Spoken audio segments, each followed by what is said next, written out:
Madam ये क्या है? कॉन्डम।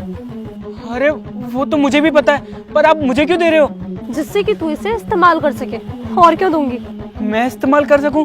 मैडम मैं कुछ समझा नहीं। तुझे ना ज्यादा सोचने और समझने की जरूरत नहीं है। वो क्या है ना, तू ठहरा एक भिखारी, तुझे तो ये सब नसीब होता नहीं होगा। तो मैंने सोचा कि क्यों ना आज तेरे भाग्य खोल दूं। मेरे साथ एक रात गुजारेगा? अरे मैडम आप कैसा मजाक कर रही हो हमारे साथ? मैं कोई मजाक नहीं कर रही हूँ। क्या है ना कि मेरा पति मुझे खुश नहीं कर पाता, और मुझे पता है कि तुझे ये सब मिलता नहीं होगा। तो तेरे अंदर की जो बेसब्री है ना, बस वही चाहिए मुझे। तो चले? हाँ हाँ मैडम चलिए।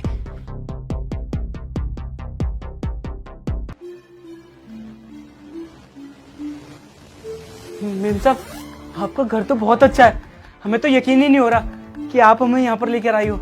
अब बातें बनाते रहेगा, ये जो करने आया है वो भी करेगा।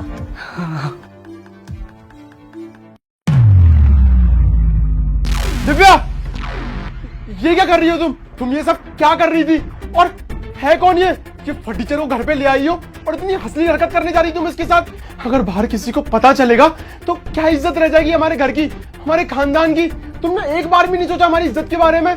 और मैंने क्या कमी छोड़ी थी प्यार में जब भी तुम इस फर्नीचर को इस घर में लेके आई हो? मेरे को तो समझ में नहीं आ रहा कि तुम मेरे को धोखा दे रही हो। क्यों? मैं आपको धोखा नहीं दे सकती क्या? सिर्फ आप ही को आता है धोखा देना? क्या बोल रही हो दिव्या, तुम्हारा दिमाग खराब हो गया है क्या?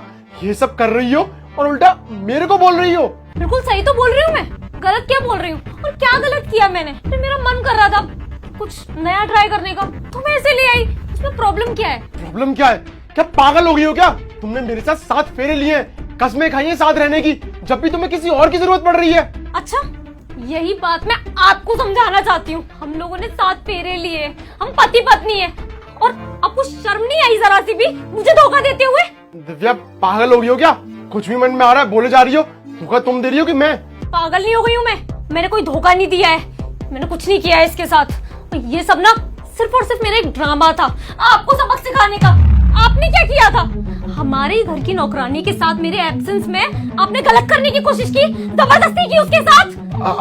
तो जरा सी भी शर्म नहीं आई थी वाहियात और घिनौनी हरकत करते हुए? आपको क्या लगा था मुझे पता नहीं चलेगा? उसने ना काम छोड़ दिया था उस दिन के बाद से, जब मैंने पता करने की कोशिश की कि कहीं ऐसा तो नहीं कि वो बेचारी किसी परेशानी में हो। तब मुझे पता चला कि गलत तो मेरा पति है। आपने उसके साथ जबरदस्ती की, इसके बाद में उसे डराया धमकाया कि वो वापस अगर इस घर में काम करने के लिए आई तो आप उसे कहीं का नहीं छोड़ोगे। नहीं दिव्या, शायद तुम्हें कुछ गलतफहमी हुई है। वो झूठ बोल रही है और कुछ नहीं। अच्छा, वो झूठ बोल रही है, ठीक है। उसके जिस्म पर जो निशान है वो भी झूठ बोल रहे हैं। अरे शर्म आनी चाहिए आपको, एक शादीशुदा आदमी होकर इतनी वाहियात हरकत कर रहे हो आप। आप मुझे बताओ कि मैंने क्या कमी छोड़ रखी थी अपने प्यार में जो आपको ये सब करना पड़ रहा है? घर की नौकरानी तक को नहीं छोड़ा आपने। इतना गिरा हुआ आदमी ना मैंने अपनी जिंदगी में कभी नहीं देखा। दिव्या मुझे सच में माफ कर दो, मेरे से बहुत बड़ी गलती हो गई। मुझे अब रियलाइज हो रहा है मैंने क्या गलत कर दिया। गलती नहीं है, ये जुर्म है, जुर्म, अपराध किया है आपने, बलात्कार किया है आपने, जबरदस्ती की है एक लड़की के साथ। आप ना बहुत बड़े अपराधी हो, आपको मैं ऐसे छोड़ूंगी नहीं। आपको क्या लग रहा है कि आप ऐसे भोला भाला सा चेहरा बना के मेरे आगे माफी मांगोगे, 2 आंसू बहाओगे और मैं पिघल जाऊंगी? नहीं, मैंने ये सब कुछ किया था आपको सबक सिखाने के लिए, एहसास दिलाने के लिए कि जब हमारा जीवन साथी हमारे साथ ऐसा करता है तो कैसा लगता है। मुझे भी बहुत बुरा लगा था, और अब वैसा ही ना आपको भी फील हुआ होगा, तब समझ आया होगा कैसा लगता है। पर मैं ऐसे आपके साथ नहीं रह सकती। अब मैं जा रही हूँ इस घर को छोड़ के, और ये मत सोचना कि आप बच जाओगे, क्योंकि मैं सबको बताऊंगी कि आपने क्या किया है, और पुलिस में भी कंप्लेन करूंगी आपके खिलाफ। डिवोर्स पेपर आपके पास आ जाएंगे बहुत जल्दी, कोर्ट में मिलते हैं अब। दिव्या मेरी बात तो सुनो। दिव्या